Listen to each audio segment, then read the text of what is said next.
Olá, bem-vinda, bem-vindo, bem-vinde ao primeiro vídeo do Conexões Culturais. Entramos em 2021, pessoal, com os dois pés. E é com muita alegria que eu quero dizer para vocês que falar sobre o quarto de Jack é resultado de uma das sugestões, das muitas sugestões que eu recebi da galera da comunidade Conexões Culturais. Penso que já podemos nos denominar de tal forma, afinal de contas, fortalecemos nos últimos meses os nossos laços, ampliando de tal maneira o debate, as conversas e as sugestões dos mais diversos mundos das produções, culturais. E é por isso mesmo que estamos aqui juntos para que possamos afinar os nossos olhares e, de fato, continuar espraiando energia tão boa que acalenta tanto o nosso coração. Bom, não sei se vocês já assistiram O Quarto de Jack, ele é uma produção, é uma coprodução norte-americana e canadense de 2015, então nem é tão recente assim, mas ao mesmo tempo vale a pena não só ver O Quarto de Jack, como rever inúmeras vezes. Afinal de contas, foi dirigido por um diretor irlandês, o Lenny Abrahamson. É uma produção norte-americana e canadense e é inspirada no livro da Emma Donoghue, Room, que não foi ninguém menos do que a roteirista do filme. Portanto, logo de cara, a gente já percebe aí um diálogo muito importante entre os diversos países, e as diversas personas. É o mundo da cultura irlandesa, é o mundo norte-americano e também canadense, pensando de fato questões que vão levar a cabo a discussão central do Quarto de Jack.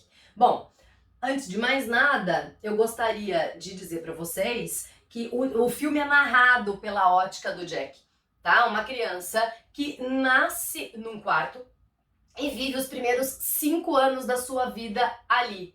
Meu Deus, imagina, gente, nós privados completamente de liberdade e sem termos a menor noção do limite do que é imaginação, do que é realidade e vermos única e exclusivamente uma única pessoa na nossa experiência de vida, que é a nossa própria mãe, a Joy.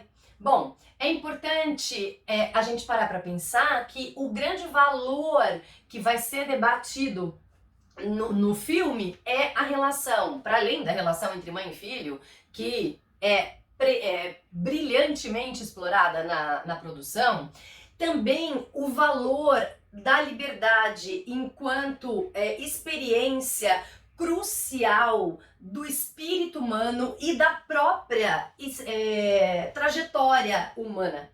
Ou seja, se num primeiro momento o Jack só conhece aquele quarto e a própria mãe e vai tecendo relações muito peculiares em relação dele com os objetos que compõem o quarto, como a mesa, a geladeira, a cama e outros tantos objetos, e aquele pequeno espaço para ele de fato é imenso.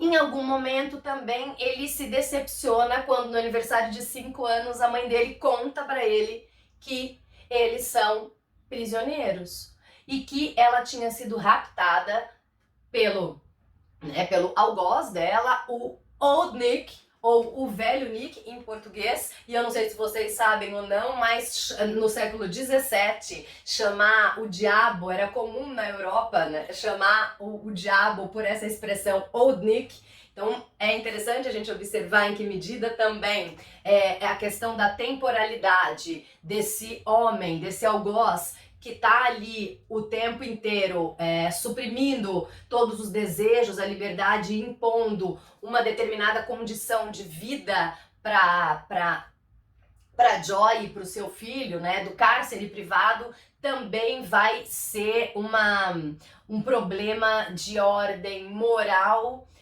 legal e, ao mesmo tempo,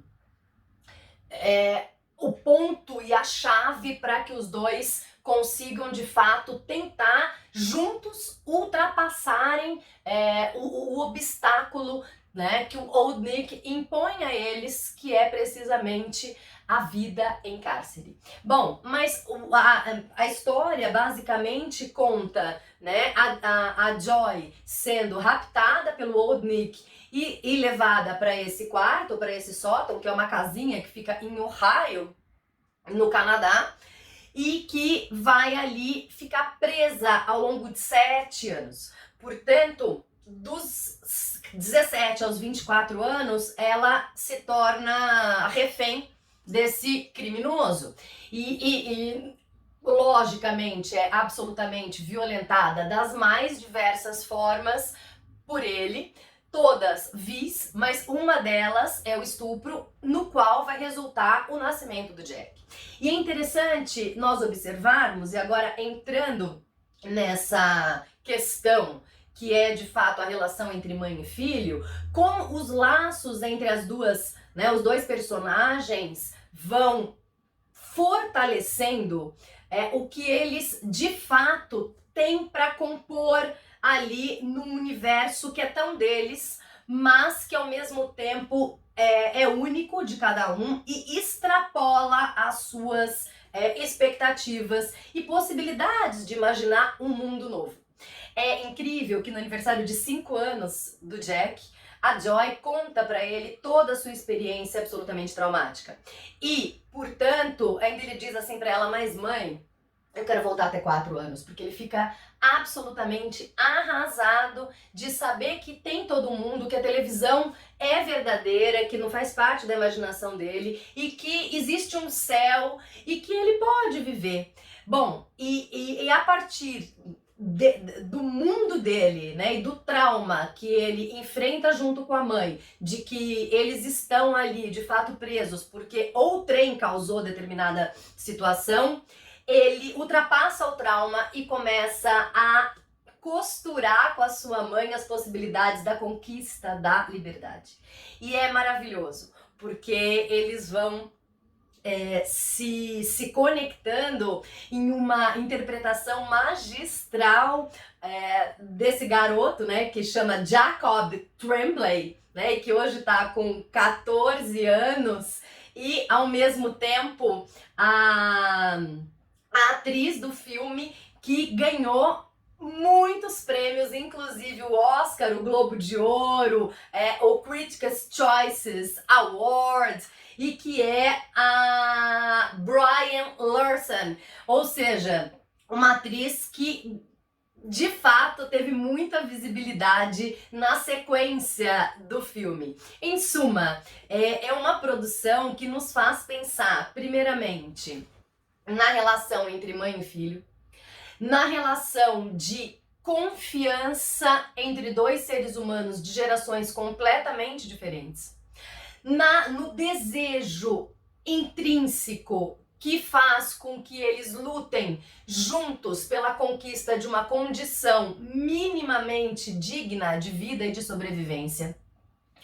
Depois que eles saem do cárcere e conseguem dar cabo, né, do plano perfeito, eles vão adentrar no mundo real e em que medida também há uma dificuldade absurda de adaptação tanto da criança quanto da própria mãe, né, em rever, em recuperar, em reinterpretar o mundo depois de 7 anos ou de 5 anos, que é um mundo em que existe outros e outros com a relação da potencialidade de diálogo. E nesse sentido eu acho que vale a pena a gente prestar atenção na relação da Joy com a imprensa, ou melhor dizendo, né, como uma via de mão dupla da imprensa com a Joy, porque em que medida também uma imprensa sensacionalista e de ficar o tempo todo não respeitando a dor que ela carrega na sua alma de ter sido prisioneira por tanto tempo, vai ali tendo uma leitura absolutamente moralizante dela enquanto ser humano, enquanto mãe, enquanto mulher e mais do que isso, né? Não parando para tentar analisar todas as sequelas e experiências tão traumáticas que ela viveu. Ela não dá conta de ter saído de um universo tão absolutamente fechado e depois aparecer e se tornar celebridade por conta do caso da vida dela. E aí ela vai sofrer as consequências disso, inclusive até tentando cometer suicídio. Mas o mais bonito é a leitura deste garoto em relação à própria mãe. Numa das cenas, ela diz a ele, meu filho, depois dela ter cometido, tentado cometer suicídio e não ter conseguido, ela diz a ele, meu filho, eu não sou uma boa mãe. E ele olha pra ela com aqueles olhinhos. Esse garoto é, assim, genial. Ele olha pra ela e diz, você é mãe. E é maravilhoso, porque ele tem uma maneira tão especial de entrar naquilo que é mais humano, naquilo que nos é mais sensível, naquilo que faz com que nós, de fato, nos conectemos com o outro a partir do que é empatia. E vendo a narração, entendendo a experiência, enquanto uma criança que só tinha a mãe como tábua de salvação e depois vai olhar o mundo e conceber esse mundo por muitos prismas, ele é alguém capaz de fazer o exercício da alteridade, se colocar no lugar do outro, ser empático, porque afinal de contas ele nasceu da violência. Portanto, vale a pena cada segundo desse filme, que foi aclamado pelo público e pela crítica. Não percam. Muito obrigada e bem-vindos a mais um ano da comunidade Conexões Culturais. Espraiam para os seus amigos, conhecidos e para todo mundo aí a importância de estarmos aqui sempre juntos. Curta o vídeo, deixa seu comentário, compartilhe para que nós possamos fortalecer a nossa comunidade. Um beijo e um ótimo final de semana.